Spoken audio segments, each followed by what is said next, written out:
que le diable il se déguise en ange de lumière.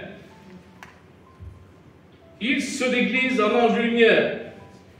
2 Corinthiens chapitre 11 verset 14. Cela n'est pas étonnant, puisque Satan lui-même se déguise en ange de lumière.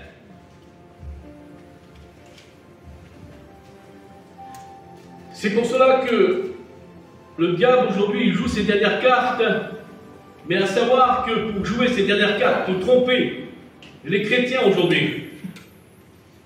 Alors comment il s'entreprend? Et si je vous dis que le diable il s'entreprend avec douceur, vous allez me dire quoi? Mais le diable il ne peut pas lui, il peut pas avoir de la douceur lui. Eh bien si. Parce que le diable, lorsqu'il va venir pour faire tomber un chrétien, il ne va pas venir comme un dragon. Il viendra comme un petit oiseau. Vous comprenez? Il s'appelle le rusé. Alors ici, il se déglise. La Bible dit qu'il se déglise en ange de lumière.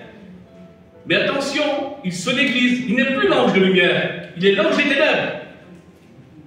Mais il se déglise. Mais il se déglise comment? À travers des hommes.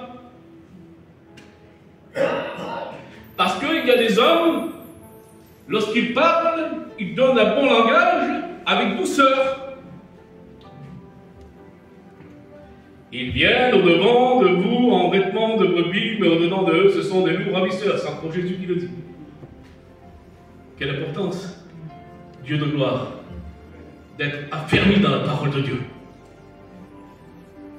On vit les temps de la fin. On vit les temps de la fin. Regardez ce qui se passe aujourd'hui. Le mensonge est cru. Vous savez, aujourd'hui, les hommes de Dieu, les hommes de vérité sont rejetés. Ils sont salis. Ils sont mis de côté. On n'en veut plus. En vérité, c'est vrai. Même dans les assemblées, ils ne veulent plus des hommes de Dieu qui disent la vérité. Non, ils veulent le mensonge. Ils veulent quelque chose qui caresse, qui flatte. La flatterie. Vous comprenez? Oui, mais la parole de Dieu, c'est pas la flatterie. La parole de Dieu, non. La parole de Dieu, écoutez, dans la parole de Dieu, vous savez, le Seigneur, Jésus, il relève. Parce que la parole de Dieu, elle relève celui qui est par terre. La parole de Dieu, elle est amour. Vous comprenez le sens? Il n'y a pas de souci à ce sujet-là. Mais la parole de Dieu, elle redresse celui qui est tordu. Parce que quelle est l'importance pour Dieu? Elle a parlé tout à l'heure dans le chant de cantique, Sana, du bon berger. Qu'est-ce qu'il attend de nous, le bon berger? Le bon berger, lui, vous nous amener à la vie éternelle. Ce qu'il veut Dieu, c'est que nous soyons des sauvés. Et parfois, il reprend. Mais lorsqu'il reprend, c'est pour notre bien. Et il faut se laisser reprendre par le Seigneur. C'est important, mes frères et sœurs. Vérité, c'est important. Parce que le Seigneur, il reprend, il est le bon berger. Il faut savoir une chose, que pour l'Église, il a sacrifié sa vie pour l'Église. Il faut savoir une chose, qu'il s'est donné de plein gré. Vous savez, ce n'est pas les soldats qui l'ont pris de force. Non, non, il s'est donné de plein gré, de plein gré. Et lorsqu'il est arrivé à la croix de Golgotha, il a les attendu comme ça, c'est pas. C'est lui-même qui les a attendus comme ça, sur le bois de Golgotha. Et là, il a été percé pour l'Église. Eh oui. C'est pour cela qu'il est digne d'être le chef de l'Église. C'est pour cela qu'il est digne d'être la tête de l'Église. Mais aujourd'hui, les temps qu'on vit aujourd'hui, c'est temps où c'est que les gens croient au mensonge. Aujourd'hui, eh bien, écoutez, beaucoup d'églises, je le dis clairement, c'est la vérité. Beaucoup se conduisent le corps. La tête, elle n'y est plus. Oui, parce que ça, c'est les temps qu'on vit aujourd'hui. Alors il y a beaucoup d'églises qui se conduisent le corps, ce qui veut dire qu'aujourd'hui, beaucoup ont pris la place de Dieu. Les hommes, ils ont pris la place de Dieu. Alors ils gèrent tout, ils font tout de eux-mêmes. Et même le Saint-Esprit leur gêne, alors ils le mettent à la porte. Voici les temps qu'on vit aujourd'hui. C'est pour cela que ce sont des temps dangereux, mes frères et sœurs. On vit les temps de la fin, et il est important de se renforcer dans la parole de Dieu, dans la vie de Dieu. Amen. Amen. Parce que c'est les temps de la fin que nous vivons.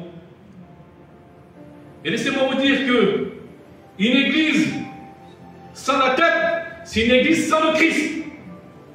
Il y en a beaucoup d'églises comme ça. Alors l'importance aujourd'hui, c'est quoi? c'est fréquenter des assemblées où il y a des hommes véritables de Dieu qui dénoncent les œuvres du diable. Amen. Je Amen. comprends. Parce qu'aujourd'hui, c'est les caresses, c'est la flatterie. Non, Seigneur, c'est les temps qu'on vit aujourd'hui. Ce sont ces temps-là. C'est pour cela que ce sont des temps dangereux, des temps de sélection. En vérité. 2 Timothée chapitre 4, verset 3.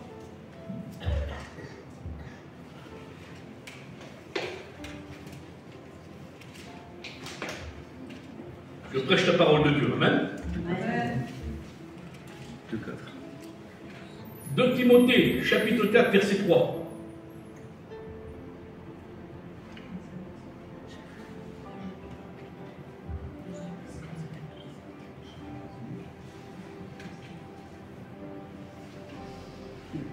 Car il viendra un temps où que les hommes ne supporteront pas la saine doctrine, mais ayant la démangeaison d'entendre des choses agréables, se donneront une foule de docteurs selon leur propre désir. Selon leur propre désir, une foule d'enseignants, une foule de pasteurs, selon leur propre désir, parce qu'ils ne supporteront plus la saine doctrine, ils ne supporteront plus la parole de Dieu véritable des Saintes Écritures. Ils ne supporteront plus. Il viendra un temps, il dit l'apôtre Paul, et ce temps, nous y sommes. C'est pour cela que nous vivons la fin, mes frères et sœurs. Nous vivons la fin. Le Seigneur revient. Le Seigneur est proche. Amen. Le Seigneur il dit, lorsque je reviendrai, vous chercher, trouverai-je-t-il la foi encore sur la terre?